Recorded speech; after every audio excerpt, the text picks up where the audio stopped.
All right, here I am to basically go over preseason and what has been happening in the last 10 days or so since I spoke to you guys last. Preseason's in full swing, NBA season, a week away now. It's getting exciting now considering the off-season that we had this year, in my personal opinion, was one of the worst preseasons or off-seasons in quite a while. There was just nothing going on other than like the Mikal Bridges trade that kind of popped up on your feed and disappeared in 2 hours. And then the only thing that really made it was the Karl Anthony Towns trade, if you ask me. The Karl Anthony Towns trade kind of just appeared out of nowhere. No one expected it. And it was just bang, all-star on another team. Yeah, okay, whatever. That was about the only thing I think we had really this offseason that really made it a decent offseason. Other than that, the whole last few months were just dry. Part of the reason why I couldn't get any videos out to you guys, but at the same time, it was my motivation. But NBA season, it's a week away. I'm so excited. I'm going to be honest with you guys because I'm not going to lie to you guys. I haven't watched a ton of preseason. I've watched a few games here and there, seen some stats from some people. One thing I will say, time of recording this, game just wrapped up. Lonzo Ball's playing basketball again. And it is good for basketball. We've all as a community, I think, missed Lonzo. He's been out for years for this and that and this knee problem and that knee problem. And we all wanted to see him come back sooner rather than later. He's made his way back pretty seamlessly. I just thought, I had a look just before jumping on here. He had 10 points today in 15 minutes, which for someone coming back from 2 years of not playing, significant basketball is a pretty fair job. So happy to see him back. What else? The Warriors, I'm not going to speak too early. I'm not going to go there because I'm an optimist. I don't see us being that good of a basketball team, but we've won 5 straight games in the preseason. Buddy Hield has so far been exactly who I said and who I wanted him to be during his tenure with our organisation. If he can continue to do half of what he's done in some of these preseason games, he is going to be like the most impactful player I could ask for. So I need to continue. He needs to continue what he's doing. The Rooks, Trace Jackson-Davis has actually been making an impact on both sides of the floor. He's getting up and contesting shots, deterring shots at the ring, which is really all we need and what we've missed as an organisation, even through our big dynasty run. We had like the likes of JaVale McGee and that who were not... They were not great at rim deterrence, but at the same time, they were there. Had guys like that who were key factors to us winning those championships. So if Trace can even be 60% of that and we can get spot minutes out of him, that would be more than what we want. Brandon Podziemski, as you heard in the last video, I don't know how to feel about him. I'm not a massive fan of him, but that's just my opinion. He's played well so far through these few games. He's shown good signs and good glimpses. He's looking to get his shot up. He's playmaking with the best of them.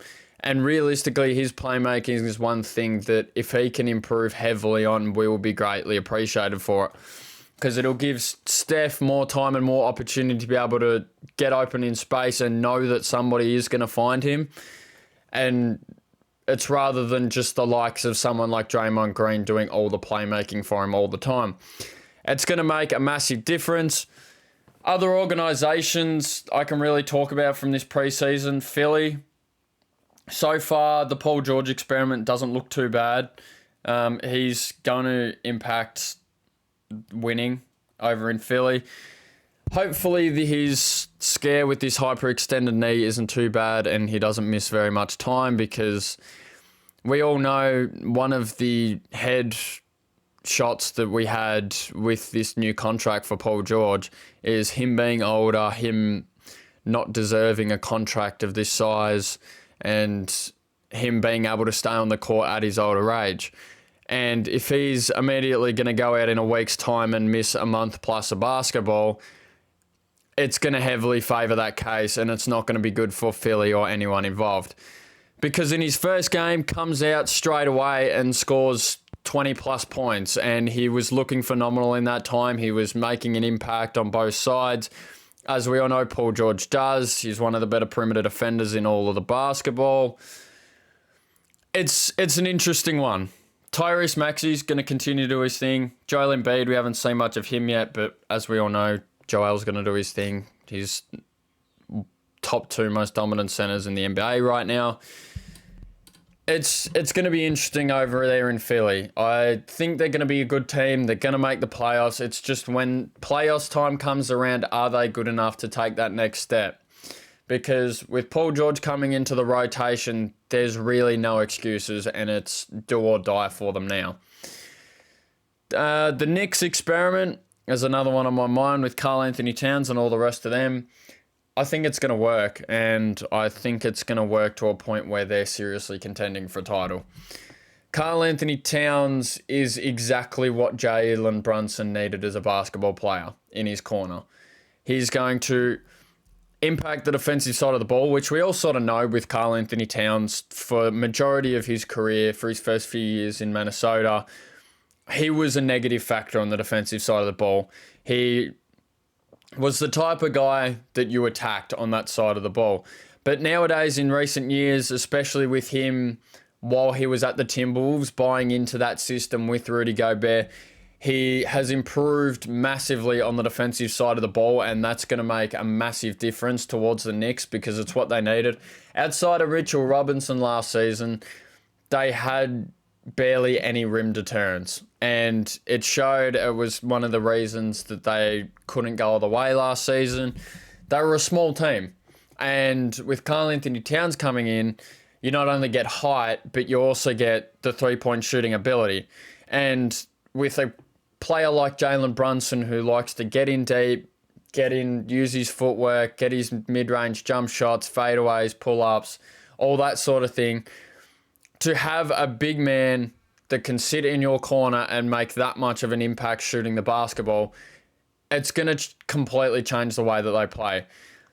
Mikal Bridges, I'm seeing videos and stuff of Mikal Bridges because I only watched one Knicks game and Mikal didn't play a hell of a lot.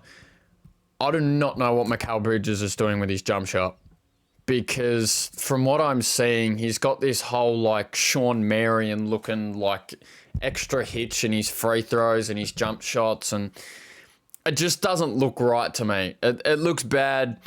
It's sort of in comparison to Tyrese Halliburton's, like it looks bad. I know both of them can shoot the ball and they can shoot the ball at a high clip, but it just looks ugly to be like from where Mikal was, where it's a weird looking jump shot. I'm not denying that he's always had a bit of an extra weird motion in his jump shot with the, extended arms and whatever else he's been doing. But to also have the extra hitch in the jump shot where it's just like he feels like he's pulling it back and then pushing it, it looks ugly. And I don't know if in the long run it's going to affect the way that he shoots the ball, but we will find out. Is very soon. Who knows what's going to happen.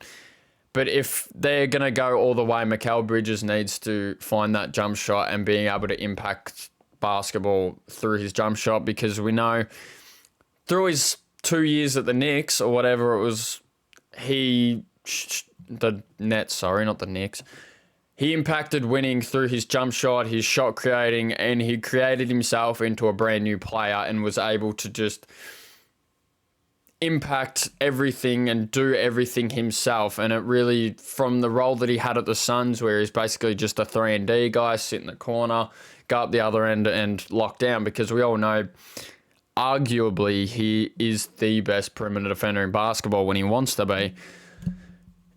That's all he was doing. So for him to go to the Nets and develop everything that he developed there, if he were to go now into a Knicks uniform and go back to that 3-and-D guy, I don't think it'd be doing him or the organization any sort of justice. Other teams that I can think of off the top of my head, the Celtics 50 pace the 76ers in a preseason game, which to me is ridiculous. Like, why? you don't you don't need to do a team by 50 points in a preseason game. The Lake Show, the Bronny James situation, he's putting in decent minutes in spurts, and there's other minutes where I'm just watching him, and his decision making so far for me is one of the biggest things, is that he's taking ill-advised jump shots and layups and that sort of thing. One thing he does have going for him is his defense. His defense, if he can keep up to the caliber that he's showing, will be one of the more impactful areas in his game. So he needs to keep up the defense. He needs to work on his decision-making. His jump shooting's not that bad. Like, when he gets a decent look, 7 times out of 10, he's going to knock it down. He's getting good shots. It's just his decision-making and when he should maybe make that extra pass or just expand his game in that fashion. It's more his playmaking more than anything for me. It's just, we will see what happens during the regular season. Who knows what's going to happen. But over time, we will see what happens. I think he's going to get spurt minutes towards the start of the season when it's not as serious and people aren't chasing seedings and all that sort of thing. So he is going to get minutes. Whether he can impact or not, we will soon tell. D'Angelo Russell looks like he's playing good basketball. It's good that they've preached to him that for him to stay, and he's still in a Lakers uniform. He's going to be good for them this season, I have a feeling. So we're going to, keep record of that and see what happens. But I think he is going to impact winning like he has for most of the years of his career. Other than, last season, it was a rough playoff series. Don't get me wrong. It was a bad playoffs. He basically got run off the court. He was nowhere to be seen on defense. Offensively is what D'Angelo Russell's built his whole career on. So as soon as that offensive side of the ball goes out of his system, it's a hard watch. So he's looking like he's going to play good basketball this season. We can only tell. Time will only tell. And we will go from there. LeBron James. LeBron's just LeBron. He's going to keep doing his thing. I saw him yesterday in the Warriors game, back down Jonathan Kuminga. 1 spin's all it took, and then he's throwing down 2 hands at the ring. You can't stop him. You can, there's only so much you can do about him. The excellence is there, and he's not going to slow down anytime soon. But yeah, off the top of my head, they're really the major stories of what's happened during the preseason. DeMar DeRozan in a Kings uniform looks good, is all I can really say on that. I saw one half of the game that they played against the Warriors. He shot 5 for 5 or 6 for 6 or whatever it was. He will make an impact to that team and will be good. Just a matter of how much of the ball De'Aaron Fox gets and how much of the ball he gets. That's one thing I can see that they have to work out.